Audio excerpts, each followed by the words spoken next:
Everyone, welcome back to my channel. Kite festival यानी कि उत्तरायण, गुजरात में उसे उत्तरायण कहते हैं। उत्तरायण यानी कि मकर संक्रांति। मकर संक्रांति के लिए आप तैयार हो ना। तिल और गुड़, ये देखकर हमें संक्रांत की याद दिलाती है। जब संक्रांत नजदीक आती है तो सभी के घरों में से तिल और गुड़ की बहुत ही खुशबू आने लगती है।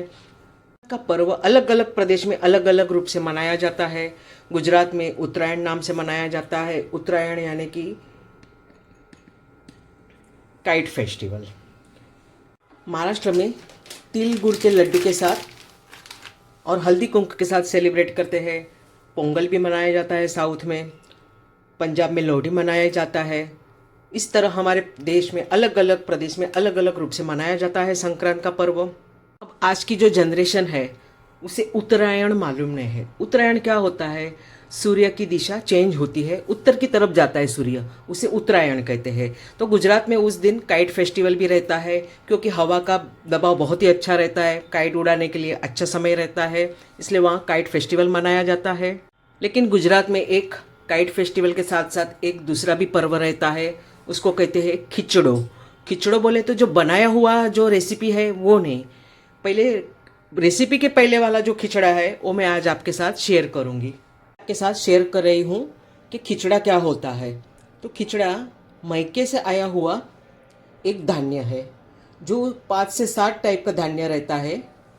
तो बताती हूँ खिचड़ा क्या होता है। खिचड़ा बेटी, बुआ और बहन तीनों को अपने मैके से धान्य आता है। धान्य क्यों आता है कि उस टाइम नई फसल आई होती है और माँ बाप इच्छते हैं कि हम हमारी बुआ, बेटी और बहन तीनों को हम दान करें। और संक्रांत का ये पर्व का मीनिंग ही ये है दान करना। 7 टाइप के धान्य रहते हैं। मेरे पास जो अवेलेबल था वही मैंने रखा है। इसमें ज्वारी भी रहती है।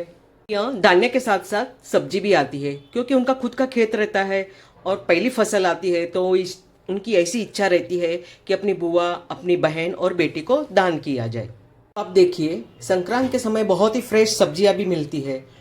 तो हमारे मैके से ये भी आता है। बैंगन रहता है, गाजर है, ये बेर है, बहुत ही बड़ी साइज का बेर है।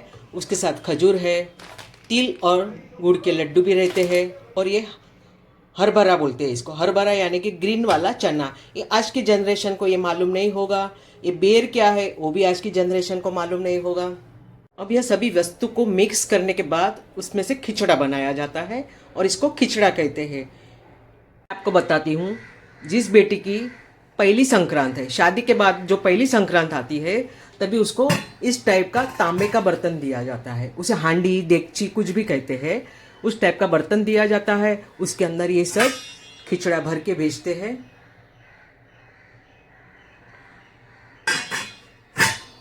बर्तन पहली संक्रांत में ही मिलता है। उसके बाद सब्जियां है, अनाज है, वो तो सब भेजेंगे ही, हर साल भेजेंगे। धीरे धीरे इसमें भी थोड़ा चेंजेस हो गया है। फिर पूछते हैं शादी में कौन सी गिफ्ट नहीं आई है, वो वस्तु हम आपको लेकर देते हैं। उस टाइप से भी मिलता है। जब तक अपनी बेटी है, बुआ है, बहन है, जब तक जिंदा है, हर साल संक्रांत में अपने माँ बाप के घर से खिचड़ा आता ही है।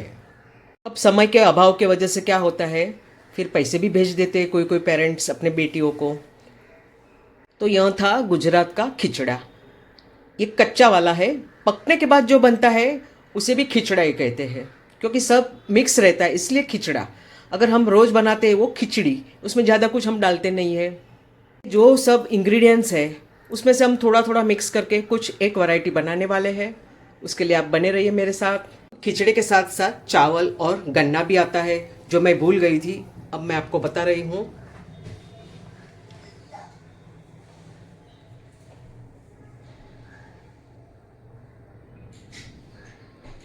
हरभरे में से हमने स्किन निकाल दी है। पहले कटोरा ऊपर तक भरा हुआ था, छीलने के बाद देखिए कितने कम हो गए हैं।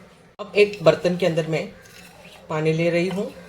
इसके अंदर हम थोड़ा सा नमक ऐड करेंगे और इसे हम बॉईल करेंगे। जो बैंगन है उसका मैं एक बैंगन मसाला बनाने वाली हूँ। वो छोटे छोटे हैं इसलिए मैं इसको स्टफ करके बनाने वाली हूँ। उसके लिए मैंने 2 बड़ी साइज का प्याज लिया है, 2 टोमेटो है, थोड़ी सी मूंगफली है, जीरा है, धनिया है, तिल है, एक तेज पत्ता है, सौंफ है, 2 लौंग है, दालचीनी है, फ्रेश वाला कोकोनट है और गार्लिक है। इसको पहले मैं भूनूंगी, उसके बाद इसे मैं मिक्सर में पेस्ट बना दूंगी। ड्राई रोस्ट किया हुआ मसाले को मैंने ऑयल के अंदर भून लिया है। अब इसके अंदर मैं कसूरी मेथी, नमक, हल्दी और रेड चिली पाउडर डालूंगी। मसाला हमारा भून गया है, ऑयल भी बाहर आ गया है। अब मैं इसे ठंडा करने के लिए रखूंगी। बैंगन में हम ऐसे कट लगाएंगे और इसके बीच में हम मसाला भरेंगे। बैंगन में मैंने मसाला स्टफ़ किया है, उसी तरह हम सभी बैंगन स्टफ़ कर लेंगे। मैंने मसाला स्टफ़ कर दिया है और एक बड़ी साइज़ का आलू लिया है, उसके बड़े बड़े पीसेस में मैंने कट किया है। अब मैं इसमें थोड़ा सा पानी डालूंगी और बैंगन सॉफ्ट होने तक हम इसे पकाएंगे। वैसे गुजरात में संक्रांत के दिन ऊंधिया खाने का रिवाज है, लेकिन ऊंधिया में क्या होता है, बहुत सारी सब्जियां डाली जाती है। लेकिन अगर किसके घर में मेंबर कम है और थोड़ी थोड़ी भी हम सब्जियां लाएंगे तो क्वांटिटी बहुत बढ़ जाती है, इसलिए मैं ऊंधिया नहीं बना रही हूँ। मैं स्टफ़ बैंगन, उसमें साथ मैंने आलू भी डाले हुए हैं और ऊंधिया में जो मुठिया बनाते हैं मैं अब फ्राई करके इसके अंदर डालूंगी। बैंगन को हम ढक्कन लगाकर पकाएंगे। गैस को मैं स्लो कर दूंगी। हम बैंगन की सब्जी में डालने के लिए मुठिया बनाएंगे। मुठिया बनाने के लिए मैंने 1 कटोरी भर के मेथी लिया है, 1 कटोरी भर के हरा धनिया लिया है, अदरक, लहसुन, हरी मिर्च है, में स्वाद अनुसार नमक है, वाइट वाले तिल है, रेड चिली पाउडर है, हल्दी है, शुगर है, धनिया पाउडर है। ये सब मैं इसके अंदर मिक्स कर दूंगी। हम इसे मिक्स करेंगे क्योंकि मेथी और हरे धने में बहुत ही पानी रहता है। अगर ज़रूरत पड़ी तो ही हम इसमें पानी ऐड करेंगे।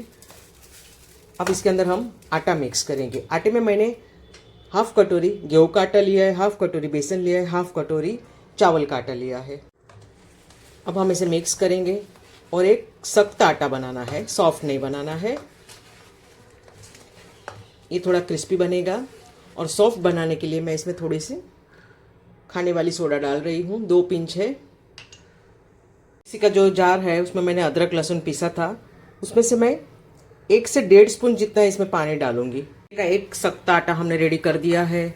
अब इसमें से हम एक छोटे छोटे पार्ट निकालेंगे और गोल या तो लंबा कोई भी शेप में हम बना सकते हैं। कोई कोई लोग मुठिया को सिर्फ बॉईल करके डालते हैं। अगर बॉईल किया तो मेरे घर में तो कोई भी नहीं खाएगा, हमें ऑयली बहुत पसंद है। छोटे छोटे बॉल्स मैंने मुठिया के बना दिए हैं। अब हम इसे फ्राई करेंगे। इसे बिल्कुल भी रेस्ट कराने की ज़रूरत नहीं है। कढ़ाई में मैंने ऑयल गर्म करने के लिए रख दिया है। अब मैं इसके अंदर मुठिया फ्राई करूंगी। छोटा छोटा ही बनाना है क्योंकि ये सब्जी में डालेंगे तो फूल कर बहुत ही बड़े हो जाते हैं। कुछ मैं ये शेप में भी बना रही हूँ।